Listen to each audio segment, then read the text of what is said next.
Welcome to the Frugalpreneur podcast. I am your host, Sarah St. John, and my guest today is a business and digital strategist for Fortune 500 corporations, brands, and celebrities, including Taylor Swift, Rihanna, MTV, NHL, Sony, Lionsgate, and more. He is also the author of 1 Million Followers and Hook Point. Welcome to the show, Brendan Kane. For having me. I appreciate it. Well, that's quite a resume you got going on there. Can you first tell us a little bit about your history, how you even got into working with Fortune 500 companies and celebrities? It started when I went to film school and I wanted to become a film producer. So showed up at film school and quickly realized they don't teach you anything about business there and figured really if I wanted to be on the business side of the entertainment industry, I needed to learn about business. So I started a few of my own internet companies while I was going to college just to learn and experiment. And then when I moved to LA to pursue a career in film, I started like everybody else at the bottom, making coffee, copies, deliveries, and was looking for that way to stand out, for my hook point to stand out and grab the attention of studio executives, directors, producers, and so on. And whenever they would ask me, well, why did you move to LA? What do you want to do? And I said, I wanted to produce films. That was just one of a million. I needed to find that effective hook point to stand out. And I just realized that at the studio I was working for, and really this is all studios, there was a sense of anxiety and stress that would come over the office when we finished a film because we invested tens of millions of dollars, sometimes more, to produce a single piece of content. And then we needed hundreds of millions of people around the world to know about this piece of content to generate a profit or break even to avoid losing money. So I just said, hey, I learned how to tap into these traffic sources online and building these internet companies. I'd be more than happy to help you craft some strategies of how we can tap into audiences at scale for a fraction of the cost that we were paying for television, print, and traditional advertising, and in some cases, no cost at all. So I quickly went from making coffee to starting a digital division for that studio. And through that, I just started getting connected in with that industry of entertainment and then beyond. That's really awesome how you just kind of started small and then went up from there. Started as you said, like making Everybody coffee. does. Well, true. Yeah. Everybody has to start somewhere, especially in the entertainment industry. It's even Harvard MBAs would have to start in the mailroom. When you're starting out in that industry, in most industries, you have to work your way up. You mentioned hook point several times. What did you find to be your hook point, and how does a person find their hook point? So the hook points I use are constantly evolving, they're constantly changing. And the core premises of a hook point is, does it solve a big enough problem? Does it solve a big enough pain point for the person or the people that you're trying to attract? So hook point as a framework works for whether you're trying to target one person or 100 million people. And really, my friend Craig Clemens, who's one of the top copywriters in the world, he sold $2 billion worth of product through social media ads, has puts it perfectly is like the minute that you can articulate somebody's greatest conscious pain point better than they can articulate it to themselves, you earn their trust and credibility. So the analogy I always say is every person listening to this, think about the thing that keeps you up at night, the most stressful thing in your daily life. And then imagine I come up to you on a street or I serve you an ad or send you an email or whatever that is and say, hey, I know you're really experiencing this pain point. I would love to help solve it for you. What are you going to say to that? You're going to be like, yeah, I want to learn more. So that's, I think, the core, and when you ask what are my hook points, the first one was in the studios is, hey, listen, I know you invested all this money into this film, and I know there's tremendous anxiety or stress that if this film doesn't do well, it's not going to be good for you or the company. I can help you tap into audiences around the world and let them know about this piece of content for the fraction of the cost of what we've been paying. In some cases, no cost at all. Can I help you with that? So that was one hook point. And then, after the entertainment industry, I started building technology platforms. So I built the first ever influencer marketing platform on top of MySpace in like 2007, 2008. So I had to go into boardrooms and articulate the value of that.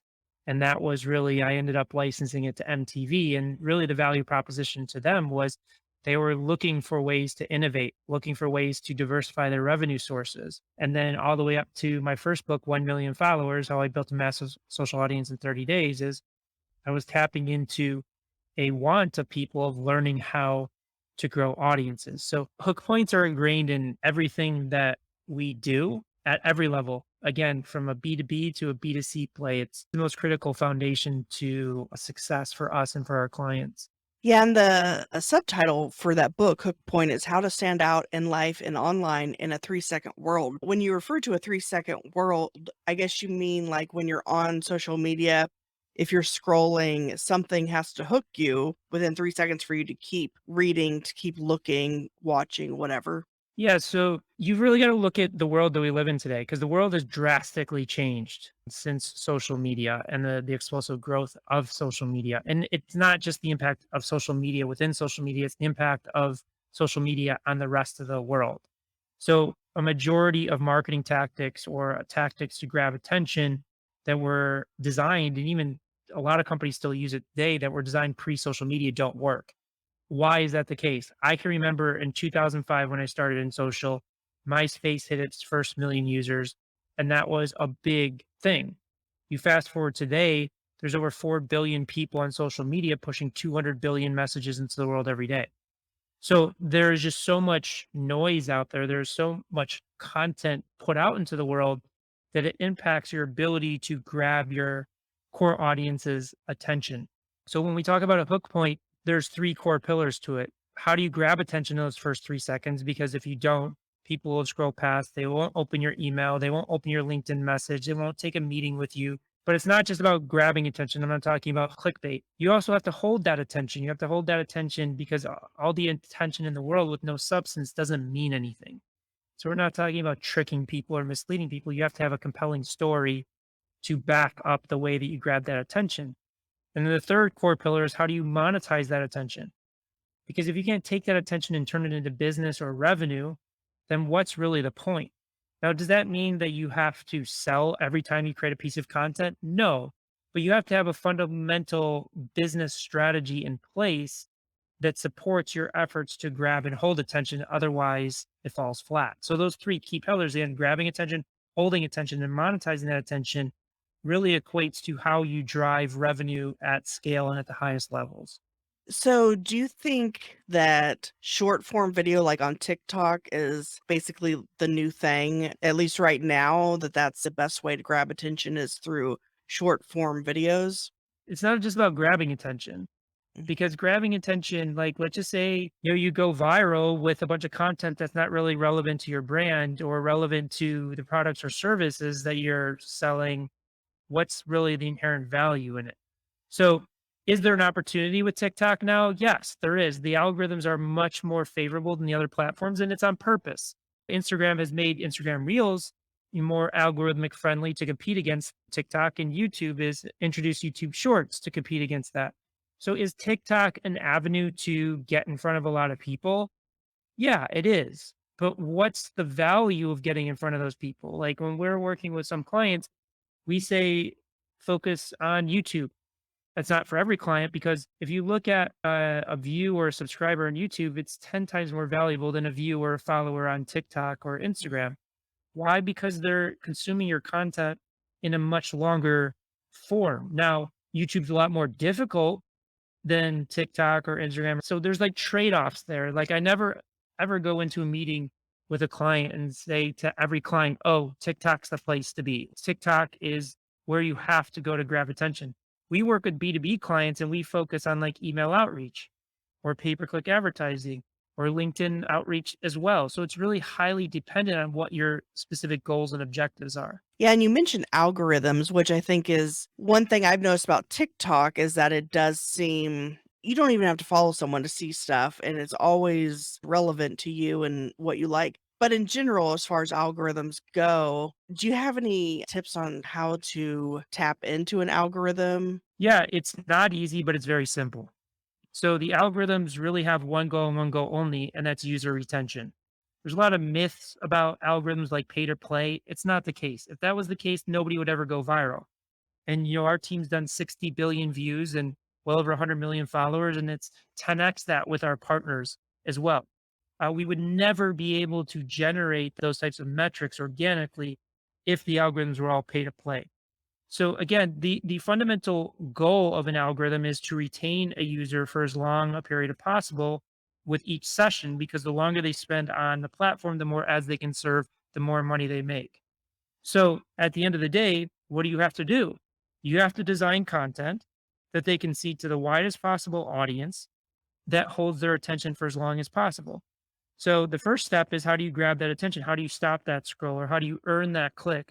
For example, in like YouTube suggested video, because if you can't do that, that's the algorithms aren't going to push you to a lot of people, because you've already proven that you can't hold attention because you can't stop them in the first 3 seconds.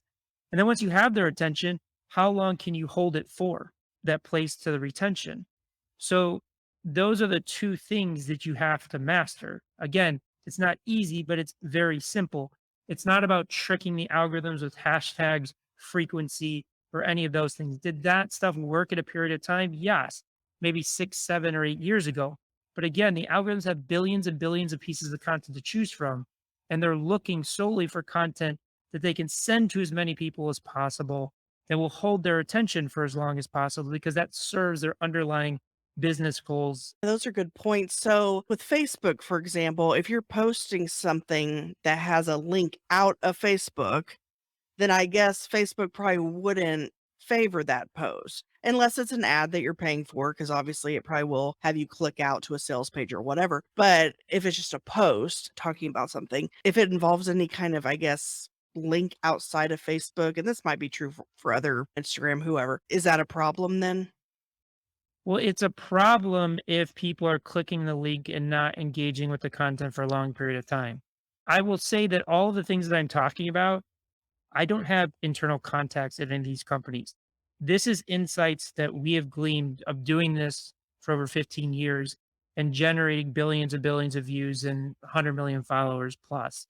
So, my perception would be, if your content is grabbing attention and holding attention for a long period of time and it has a link in it, they're still going to push it. But if there's a link in the post, and I would say most of the time people's content is just not doing what we just talked about, those first two things, but maybe the content does grab attention, but people see the link and they click out. I think that that could potentially hurt your reach. So we have a viral content engineering process. And one of the core fundamental aspects of that process when we're training organizations is research. So most brands or content creators, when they're creating content, they either start with brand guidelines or they just jump to ideas. The problem with that is, if you don't understand why others go viral, it's very unlikely that you yourself are going to go viral. Or if you do go viral once or twice, you're not going to be able to repeat it because you don't understand what was the performance driver behind that. So what we do is we study content all day long, and we're actually creating a private mastermind around this, of studying the market and understanding the nuances of what drives virality. And we look at, especially when we're working with clients, we don't just look at the competition. We also look at other content creators outside of their industry and figure out how can we apply those learnings of what the high performance drivers are, meaning what's causing it to go viral, but then also looking at the things that are detracting from that virality. And then we take that research and we create hypotheses around it. So we say, okay, this content creator is doing X. So my hypothesis is, if we integrate this into our content, to give you an example, we were working with a female coach that's really brilliant today, and we were doing a reference of a psychologist, a clinical psychologist that's got like 3 million followers. And one of the performance drivers that we identified is in her video, she's creating a lot of intimacy. So she's leaning into her videos. Now she's doing a lot of other things right, but we just saw that as a small detail, a small nuanced detail that is aiding her performance. So we created that hypothesis. And now that we have that hypothesis, we can create the ideas around creating that intimacy, leaning into the content. And then we can test it with a single piece of content. And this is another problem where people go, is they create a slate of content for weeks. They create content calendars and things, but that minimizes your ability to learn. So we, in our viral content engineering process, we do single production iteration, meaning we create one piece of content at a time. So that when we create that piece of content, we can see, did our hypothesis hold true? If it did, then we can create more iterations in that path. If it didn't, then we have to go back to the research and see, what did we miss? Was it our execution of our hypothesis?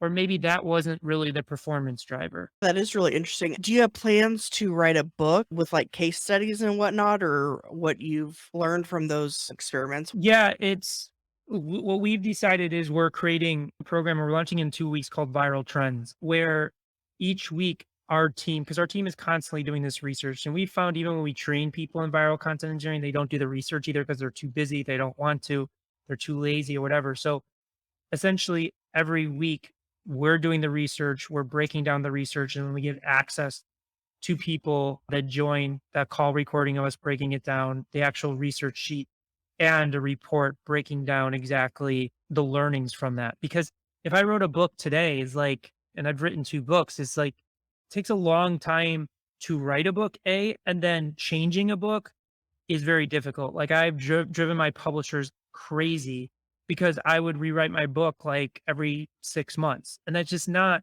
a good way to really educate the market. So that's where we're going to take that and give access to people because it's more granular and it's more rapid in terms of our ability to educate the market. Yeah, that makes sense because probably any book on social media is gonna change over time, but especially on viral because that probably changes even more often. That first book you have, 1,000,000 followers, built a massive social following in less than 30 days. Can you go into that experiment and how that worked? Yeah. So first off, I didn't wake up one day and just say, I'm going to see if I can generate 1,000,000 followers in 30 days. I knew I could do it. And the reason I knew I could do it is because I had built the systems over the course of 3.5 years with clients. And I was testing content and understanding what did it really take to get people to opt into an account with no followers and somebody that wasn't on film or television. And I knew I could do it. But again, with a hook point, I'd always wanted to write a book, but I didn't feel like I had a strong enough hook point. So the minute I knew I could do it, I called a literary agent that had represented over $5 billion worth of book sales. And I said, listen, I'm thinking about doing this. If I do this and turn it into a book, will you represent me and get me a publishing deal? And he said yes. And then I tested it with other marketers that I knew that were really deep into marketing. I said, hey, I'm thinking about doing this. Would this be interesting? Would you read this book? And they said yes. So again, that's kind of like the reasoning behind it. In addition, I wanted to have well-rounded information, not just my tactics, my strategies, because I think that there's a lot of experts in the world that say my way is the only way. And I kind of hate that. The way that I learn is surrounding myself with the smartest possible people and learning from them and them learning from me. So I went off and interviewed some of the world's top experts that were friends or partners of mine that had done massive successes with social media and broke down their strategies and their perspectives also on social growth. Okay, awesome. And what do you, I guess none of us can predict the future, but what do you see with social media in the future? I mean, I know TikTok, like we mentioned, is really hot right now, but Clubhouse was for a minute and then it kind of phased out or it's still there. But I guess what do you see being the next thing? I mean, it's a difficult question to answer and it depends on the time frame that you're asking. Are you talking over the next 3 to 5 years? Are you talking over the next 10 to 15 years? It's kind of different answers for each. I mean, the way that I've played this game is I only invest in the big players that have proven their ability for long-term success. So Facebook, YouTube, Instagram, WhatsApp, and now TikTok. People think TikTok just came out of nowhere. I remember when it was Musically like 7 or 8 years ago. So they are not successful because of luck. They are engineering their success. So to me, is I always bet on those players and like Clubhouse again was a new platform. It was really smart platform, but I chose not to invest a tremendous amount of time into it because why would I invest in something? When I say invest, it doesn't necessarily mean monetary, it means time, energy, and focus. Why would I invest in something that is new, unproven, when Facebook's got 2 billion people on their platform, YouTube's got another 2 billion, TikTok's got a billion, Instagram's got a billion, and they've been around for years and years and years. I can't tell you how many stories I've seen of Facebook over the years since the beginning. Facebook's going to die. Facebook's dying. And it doesn't because they're smart people. It's very different than what MySpace was creating. MySpace wasn't the first because Friendster came before it. There was either some smaller ones before, but they didn't have behavioral scientists on staff. user retention and those things. They didn't have the fundamental business models in place. They didn't have the level of investment that these other companies are making. So a lot of people talk about the metaverse and things like that and where that's going. Again, my attention isn't focused there because it hasn't been proven yet. I'm not saying it's not going to work. I just don't know what that timeline's going to be. But it's even like you look at Facebook, they're the biggest investor into that space. They're spending $10 billion a year. I'm just going to focus my hedging my bets against the people that have the money, have the resources, have the engineering talent, the psychologists on staff and all of that, because there's no way TikTok's gonna disappear tomorrow. There's no way Facebook's gonna disappear tomorrow. It just doesn't happen that fast. So people see that social media happens fast and relatively happens fast to cut to other industries, but it's not like these things happen overnight. Again, like TikTok is the hottest kid on the block, but they've been working on that thing for the longest time. Like that's not something new. Versus Clubhouse, that spike came and went, and even when that spike came, they weren't talking about huge numbers. That's just my personal perspective. I'm not saying it's the right perspective for every, but that's the way that I look at social. Okay, that makes sense. Yeah, because I was gonna ask, how do you decide where to spend your time and energy? Because everyone was like, "Oh, you gotta get on Clubhouse and all that stuff." But like you said, it was brand new. TikTok's been around a while with a different name. And so I guess at what point do you decide or what platforms to really leverage? The ones that have been around maybe at least 5 years? Again, it always starts with what's the business objective? What are we trying to do? What's the best platform to convey that with the resources that we have and our core skill set? That's how I start. I don't like it when people say you have to be on TikTok. You have to be on Clubhouse. Well, what does that mean? Why do I have to be on that? Is there an opportunity? Absolutely. Does that mean it's the right opportunity for our business, for the resources that we have, the time that we have available? No, not necessarily. So to me, it always starts with the end goal of what is going to drive our business growth and then take the steps back. And that causes me stress sometimes too, is like because we invest a lot of time in TikTok in terms of research and advisory, but we haven't done a lot for our business or my social channels because we just haven't had the time to do it. I'm not saying that it's not a good platform, and I'm not saying it couldn't help our business grow, but we need to be hyper focused on what is the growth goals of our business and what is the best way to maximize our time to do it. Because whenever we do something, we are going to engineer our success. We're not just going to go and say, oh, we're going to create a piece of content every day and just hope for the best. That's just not in our core DNA of the approach that we take. And when you were talking about Facebook, you're right. A lot of people say, "Oh, Facebook's gonna disappear at some point, just like MySpace did." But you made good points about how they're different. So I guess when it comes to Facebook, though, I find that the reach isn't near what it used to be unless you're pay to play, unless you're paying for ads. Well, again, you're not playing to what the algorithms are looking for. Mm, I would say if you're playing to what the algorithms are looking for, Facebook has the most reach mm. probably out of any other platform because of the size of it and the scale. TikTok definitely has good, but again, it's if you're not getting reach to your audience is because you're not playing to what the algorithms are looking for. So that's a problem with your content. Mm. And my concern is, TikTok is more favorable today, but the more people that get on it, the more content that gets published, ultimately that paradigm is going to shift. And if you're not setting a solid foundation for understanding what drives virality, those performance drivers that drive it, and also the performance drivers that detract from it, you're ultimately going to lose or burn out. And I saw the exact same thing happen in the beginning stages of YouTube because I did the first ever influencer campaigns on YouTube in like 2006, 2007, before they were even called influencers. So I was a part of that initial creator culture.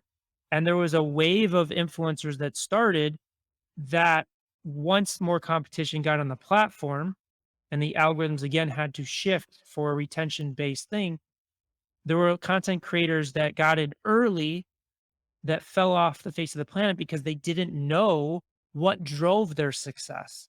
They didn't know what drove success on those platforms.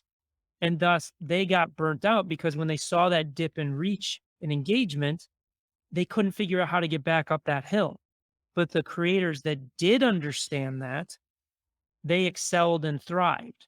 The biggest influencer on the planet is Mr. Beast. He's got 200 million subscribers across his channels.